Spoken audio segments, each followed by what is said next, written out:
శేషనాగు పడగపై భూమి ఉందా? కేవలం భూమి మాత్రమే కాదు, విశ్వంలోని 14 లోకాలు కూడా వాటిపైనే ఆధారపడి ఉన్నాయి. కానీ ఇది అర్థం చేసుకోవాలంటే మనం ఈ 14 లోకాల గుండా ప్రయాణించాలి.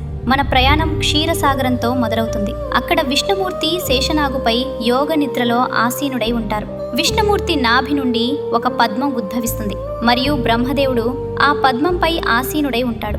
విశ్వంలోని 14 లోకాలు ఈ పద్మం యొక్క కాండంపై కొలువై ఉన్నాయని నమ్ముతారు. పై భాగంలో బ్రహ్మలోకం ఉంది. అక్కడ బ్రహ్మదేవుడు సరస్వతీదేవితో కలిసి కొలువై ఉంటాడు. దాని క్రింద తపోలోకం ఉంది. అక్కడ వైరాజదేవుడు కొలువై ఉంటాడు.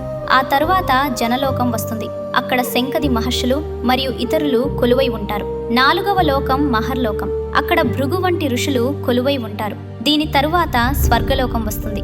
స్వర్గానికి భూమికి మధ్య ఉన్న ప్రదేశాన్ని భువర్లోకం అంటారు. ఇవి 7 ఊర్ధ్వలోకాలు. ఇప్పుడు భూమి క్రింద ఉన్న లోకాల విషయానికి వద్దాం. వీటిని 7 పాతాళ లోకాలు అని పిలుస్తారు. మొదటిది అటల. దీనికి మాయాధనవుని కుమారుడు అధిపతి. తరువాత విటల. ఇక్కడ శివుని ప్రేతాత్మలు నివసిస్తాయి. దీని క్రింద సుతల ఉంది.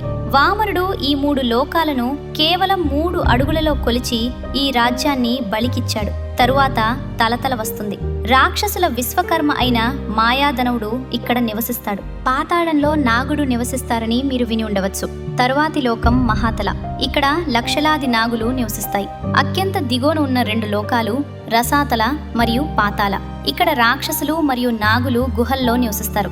వీటికి దిగువన లక్షలాది నరకాలు ఉన్నాయని నమ్ముతారు. ఈ లోకాలన్నీ విష్ణుమూర్తి యొక్క కూర్మావతారంలో కొలువై ఉన్న శేషనాగు పడగపై ఆధారపడి ఉంటాయి. కూర్మావతారం క్షీరసాగరంపై తేలుతూ ఉంటుంది మరియు ఈ విశ్వమంతా దాని లోపలే నెలకొని ఉంది.